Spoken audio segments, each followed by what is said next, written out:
Hey guys, Sophia here with turquoisetoffee.wordpress.com, and I'm back with another video. Today, we're talking about the brand new 2023 Olympia Qualification Rules.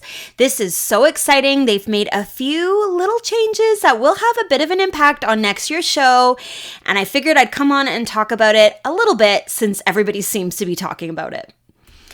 So here is a screenshot of the rules right from the IFBB Pro League themselves, and there are a couple changes from last year. So first of all, it's the qualification period is different. It already started. As you guys remember, we've already recapped a few of those shows that started back from November 21st, and it's going to go all the way until October. So not a complete year. That's already different right there. So it's a little bit of a shorter time frame. The top three from all of the women's divisions qualify. That's not a change from last year, but in case you needed a reminder, here is our top three. So in bikini, we're going to have Maureen, Jen, and Ashley. For women's physique, we'd have Natalia, Sarah, and Brooke. For wellness, we'd have Franciele, Isabel, and Angela. In women's bodybuilding, we would have Andrea, Angela, and Hella. For women's figure, we would have Sydney, Jessica, and Lola. And then for fitness, we would have Missy, Jacqueline, and Ariel. Now, of course, a few of these athletes, as you guys know, are former Miss Olympias themselves, Olympia champions. So they are qualified for life. But still, if we're just looking at that top three, this is who they're referring to. And then the biggest change is that from now on, only the winner of each contest is going to qualify.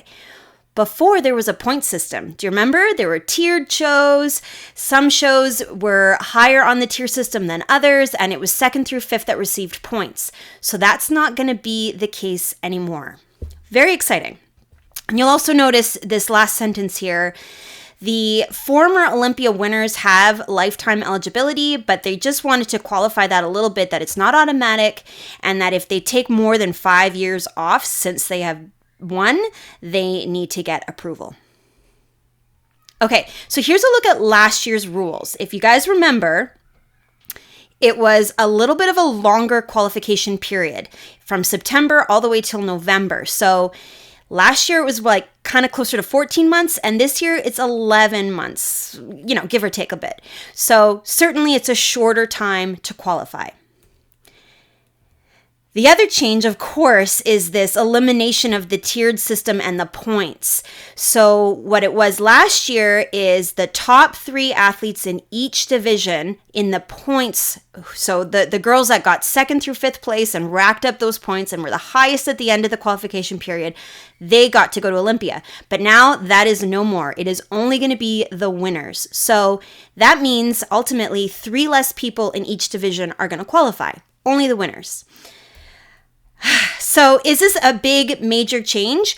Certainly. For those girls that just can't seem to get a first place, they compete all the time. They're always up there in the top 5. They're amazing athletes, and whether it's just luck of who else showed up or who knows, they just never managed to get that golden medal.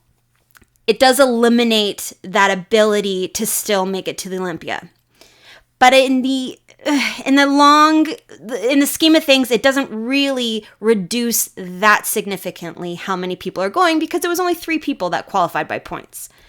So here I wanted to show you what is already set for the year. So I wrote the address right here. This is the pro calendar as it is now. Now, clearly, it's the very beginning of the year. They are currently updating the schedule. It's subject to change without notice. So this is just a very basic beginning of the schedule. It's going to change. There's going to be more. Maybe some will be canceled. Who knows, right? But just keep that in mind, that I went to the page and I just kind of quickly wrote down what I saw. I might have missed a few. I was just going fast. I eliminated any of the shows that were pure masters shows, and this is kind of where I'm at. So you'll see that with bikini, we already had a few qualifying shows before Olympia, right? Because the qualification period started on November 21st. We haven't had any other qualifying shows yet in the other divisions. So for the other divisions, the first show of the season was the Olympia, and then there's a few shows coming up. We've got figure coming up in February.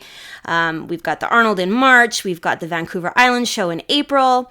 So definitely the lists are growing, but they're not complete, right? They didn't even have the Rising Phoenix for women's bodybuilding yet.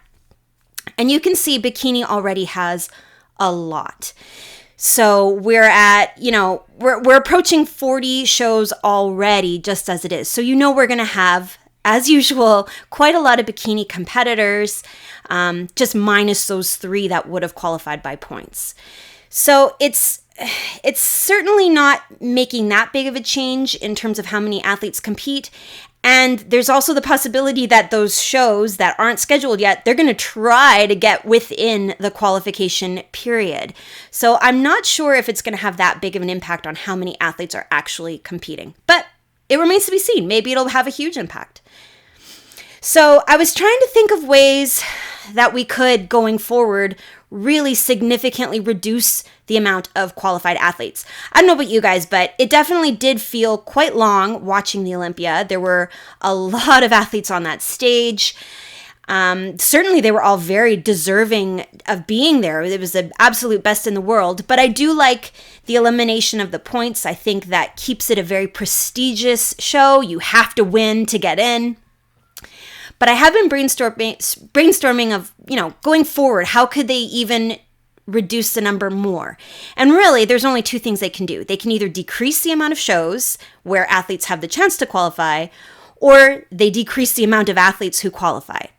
So looking at this idea of decreasing the amount of shows, I thought, maybe instead of having all of these shows happen every year, they could perhaps come up with some kind of a way to limit the shows so that maybe some shows were odd years, other shows were even years, or maybe there's a lottery system.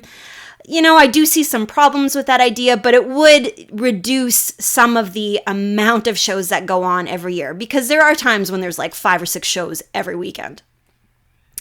Another idea I had was limiting the amount of shows that one country can put on. You've got, for example, Canada has the Toronto Pro, the Vancouver Island Pro. It's not very many, but when you look at the American shows in the United States, there's a lot of shows. So perhaps if there was a cap on how many shows a particular country could put on in a year, that was another way I could think that they could reduce.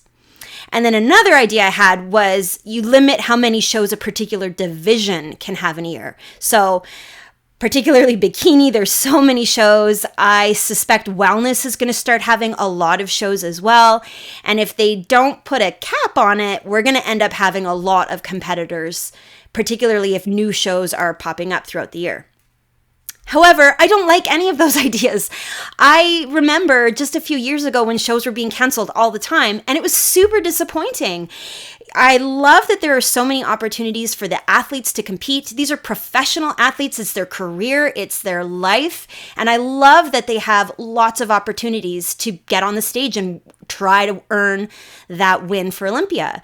I also think it's great for the league in general. You've got all kinds of promotions and partnerships and collaborations and exposure. And I love that bodybuilding is so popular. And every time you have a pro show, there's often an amateur show right alongside it, which I think is fantastic. The more opportunities, the better. So I don't really love the idea of reducing the amount of shows. I just don't know. I don't know what to do. So then the other idea of decreasing the amount of athletes that qualify at these shows, the only thing I could think of is if they kept the tier system, but made the winning tiered. So you have to win a show, but it doesn't get you an automatic ticket. It just gets you points, like what they had before.